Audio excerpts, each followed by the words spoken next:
Halo, apa kabar kawan-kawan sekalian? Jumpa lagi bersama saya di channel Kabar Edukasi, channel yang memberikan informasi terkait tentang informasi ASN serta kabar-kabar edukasi lainnya. Pada video kali ini, saya akan melanjutkan pembahasan mengenai pemantapan materi-materi terkait soal CPNS yang akan diujikan pada tahun ini. Untuk video yang kedua ini, kita akan sama-sama mempelajari kunci yang bisa teman-teman gunakan apabila teman-teman dihadapkan pada soal TIW numerik, terkhusus pada bagian perbandingan. Oke, namun sebelum itu kita masuk ke pembahasannya. Bagi teman-teman yang baru bergabung, silakan untuk klik subscribe dan jangan lupa untuk like dan share agar teman-teman lain dapat memperoleh manfaat dari video ini. Baik, kalau begitu langsung saja kita masuk ke rangkuman materinya terlebih dahulu. Oke. Nah, jadi sebenarnya untuk materi perbandingan itu, teman-teman cukup menguasai 3 persamaan ini saja. Apabila teman-teman menguasainya, maka kedepannya itu teman-teman dapat mengerjakan soal-soal mengenai perbandingan di TIW itu dengan mudah dan cepat. Oke. Yang pertama ini itu adalah rumus perbandingan dasar. Jika A banding B sama dengan P banding Q, berarti kita bisa menentukan A adalah P dibagi Q dikali B, dan B itu adalah Q dibagi P dikalikan dengan A. Kemudian, kadangkala dalam soal TIW perbandingan itu, kita diberikan informasi mengenai jumlah dua buah variabel itu dia diketahui. Oke, apabila jumlah A dan B diketahui, maka berlaku persamaan seperti ini. A sama dengan P dibagi P tambah Q dikali A tambah B. Apabila kita ingin mencari variabel B-nya, berarti Q dibagi P tambah Q dikali jumlah antara variabel A ditambah dengan variabel B. Selanjutnya, apabila dalam soal TIW tersebut diketahui selisihnya A kurang B, maka teman-teman bisa menggunakan persamaan yang ketiga ini untuk mencari nilai dari variabel A ataupun nilai dari variabel B. Apabila perbandingan antara A dan B itu dia diketahui, yakni P dibandingkan dengan Q. Oke, nah setelah teman-teman mengetahui rumus kuncinya terkait tentang perbandingan, sekarang kita akan kerjakan beberapa latihan-latihan soal berikut terkait tentang materi perbandingan. Yang pertama, jika rasio antara jumlah laki-laki dan perempuan di sebuah kantor adalah 3:4 dan jumlah perempuan adalah 48, berapakah jumlah total pegawai di kantor tersebut? Nah, berdasarkan soal ini, berarti dia masih memakai konsep perbandingan dasar. A banding B sama dengan P dibandingkan dengan Q. Oleh karena itu, kita tuliskan 3/4 itu sama dengan X dibagi dengan 48. Di mana 3 itu adalah rasio, 3 itu untuk variabel laki-laki, dan 4 itu adalah perempuan. Karena jumlah perempuan diketahui, berarti 4 ini dia sejajar dengan 48. Maka yang kita cari itu adalah berapakah jumlah dari pekerja laki-lakinya terlebih dahulu. Itu yang kita cari. Setelah itu barulah kita jumlahkan. Kenapa? Karena soalnya meminta jumlah total pegawai di kantor tersebut. Oleh karenanya, dari persamaan ini kita bisa menentukan jumlah pekerja laki-lakinya, yakni X sama dengan 3/4 dikalikan dengan 48. Diperoleh jumlah pekerja laki-laki sebanyak 36. Nah, karena jumlah laki-laki telah diketahui, berarti jumlah total pegawainya itu adalah 36 ditambah dengan 48, yakni sebesar 84 pegawai. Oleh karena itu, opsi untuk soal pertama ini adalah opsi pada bagian B.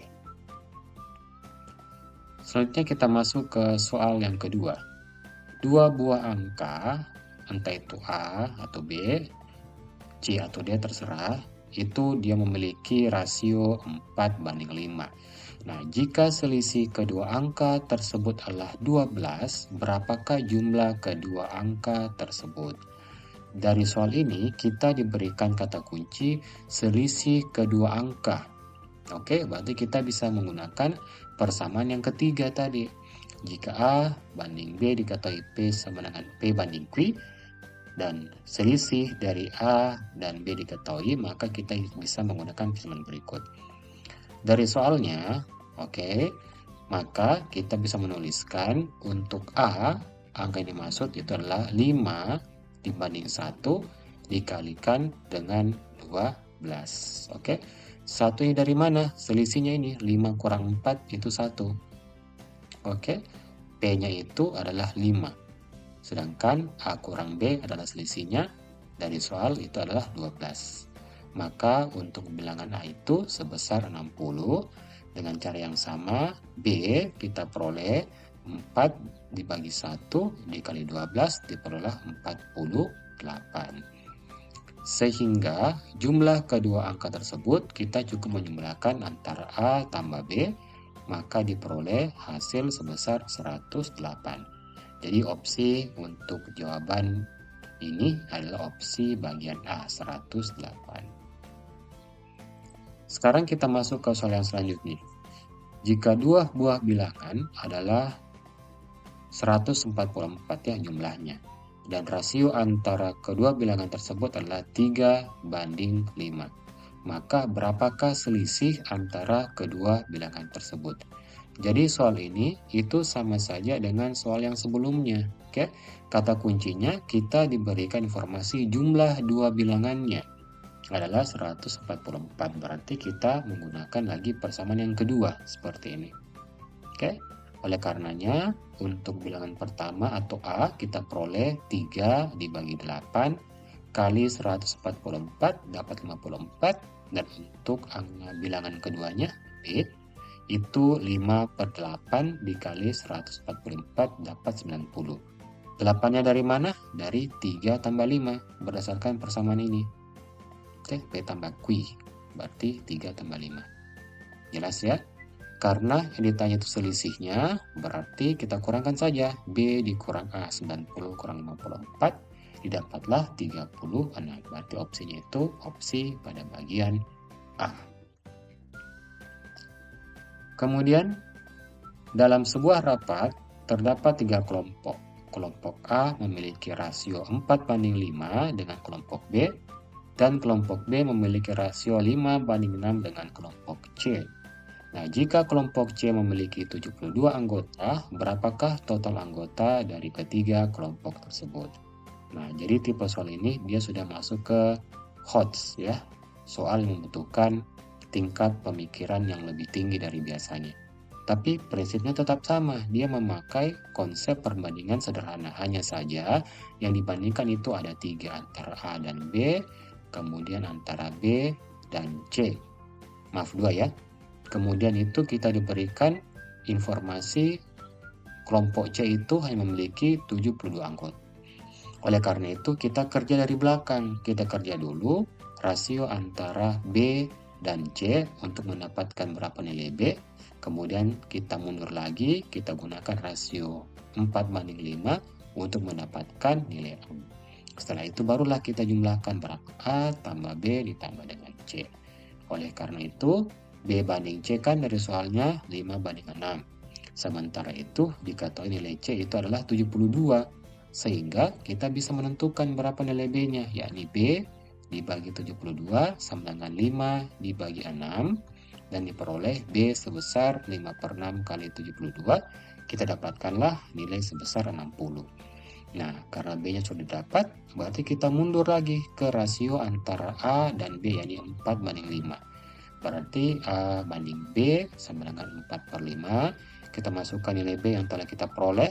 A bagi 60 sama dengan 4 dibagi 5. Dari sini kita peroleh nilai A-nya itu sebesar 48.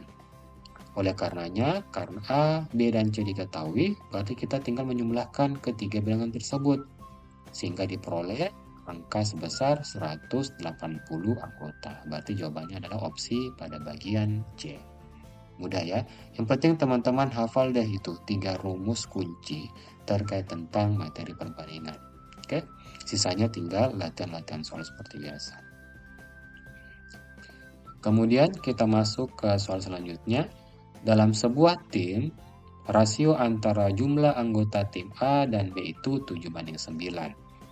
Jika anggota tim B meningkat 25% dan jumlah total anggota tim menjadi 640, berapakah jumlah anggota tim A sebelum peningkatan? Nah, berarti ini dia soalnya naik lagi 2 tingkat ya. Di sini dia kasihkan ada syarat atau jika kondisi. Oke? Nah, dalam keadaan awal itu A banding B adalah 7:9. Kemudian, jika anggota tim B meningkat, oke, tiba-tiba jumlah A dan B itu menjadi 640.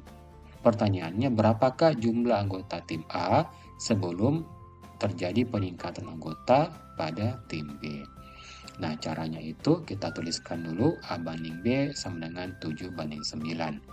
Atau A sama dengan 7X dan B sama dengan 9X. Di mana X ini adalah suatu nilai yang sifatnya tetap. Oke? Maksudnya tetap apabila kita memilih angka sembarang, kemudian kita bagi antara A dan B, maka hasilnya selalulah pasti 7:9. Ya? Nah, jelas sampai di sini? Jelas ya? Oke, selanjutnya. Kita masukkan syaratnya. Jumlah B setelah meningkat 25% adalah B aksen. Ya, berarti B aksen itu adalah jumlah B keadaan awal ditambah peningkatannya itu 25% atau 0,25 dari B. Berarti kita jumlahkan B aksen sama dengan 1,25B. Karena B adalah 9X, kita kalikan dengan 1,25, kita peroleh hasil sebesar 11,25X. Nah, lebih lanjut, jika keduanya setelah peningkatan itu ditambahkan, oke, A tambah B aksen sama dengan 7X ditambah 11,25X diperoleh hasil sebesar 18,25X. Nah, hasil penjumlahan ini itu sama dengan jumlah anggota tim setelah tim B mendapatkan peningkatan anggota, maka diperoleh 640. Sehingga dari sini 18,25X sama dengan 640, kita bisa menemukan nilai X yang dimaksud, yakni 640 dibagi dengan 18,25, kita dapatkan nilai pendekatan sebesar 35. Nah, sampai di sini kita tinggal memasukkan nilai di sini, A-nya. A itu adalah anggota tim A sebelum mengalami peningkatan. Berarti A itu adalah 7 dikali X sama dengan 7 kali 35, diperolehlah hasil sebesar 245. Oke, mudah ya? Mudah dong. Nah, yang terakhir, dalam sebuah proyek, rasio antara jumlah pekerja dan waktu yang dibutuhkan untuk menyelesaikan adalah 5:2. Jika waktu yang dibutuhkan untuk menyelesaikan proyek dengan 20 pekerja adalah 10 hari, berapakah waktu yang dibutuhkan jika jumlah pekerja ditambah menjadi 40? Nah, ini merupakan tipe soal perbandingan terbalik. Artinya kalau variabel A ditambah, maka B-nya itu akan berkurang. Sama dengan ini, 20 pekerja itu membutuhkan waktu 10 hari. Berarti apabila kita menambah pekerja hingga diperoleh pekerja total sebesar 40 hari, maka pasti jumlah pekerja sebanyak 40 orang, berarti waktu menyelesaikannya akan semakin sedikit. Oke, nah dari opsinya, opsi D pasti sudah salah. Ya, tidak mungkin akan sama harinya, berarti sisa 5, 6, dan 8 hari. Karena dia perbandingan terbalik, berarti kita tuliskan pekerja di ruas kiri itu sama dengan harinya. Lihat, 20 pekerja 10 hari. 20 pekerja 10 hari perbanding terbalik, pekerja 10 hari. Oke. 40 pekerja berapa itu? Berapa harinya? Itu cara menuliskan rumusnya ya. Itu dia dikatakan sebagai perbandingan terbalik biar lebih mudah. Sampai di sini berarti X-nya dengan mudah kita cari menggunakan persamaan 20 pekerja dibagi 40 pekerja kali 10 hari, maka diperoleh sebanyak 5 hari. Nah, berarti dengan 40 pekerja, pekerjaan yang awalnya 10 hari itu dia akan menjadi 5 hari. Oke, kalau begitu sekian pembahasan mengenai pemantapan materi TU CPNS khusus tentang perbandingan. Kalau kalian suka konten-konten seperti ini, jangan lupa untuk share dan subscribe biar saya semakin bermanfaat untuk memberikan soal-soal terkait materi CPNS ataupun P3K ataupun kedinasan ataupun semuanya. Oke, baik. Kalau kalian punya pertanyaan, jangan lupa tuliskan di kolom komentar, kita diskusi sama-sama. Sekian untuk video kali ini, semoga bermanfaat. Assalamualaikum warahmatullahi wabarakatuh dan tetap semangat. See ya.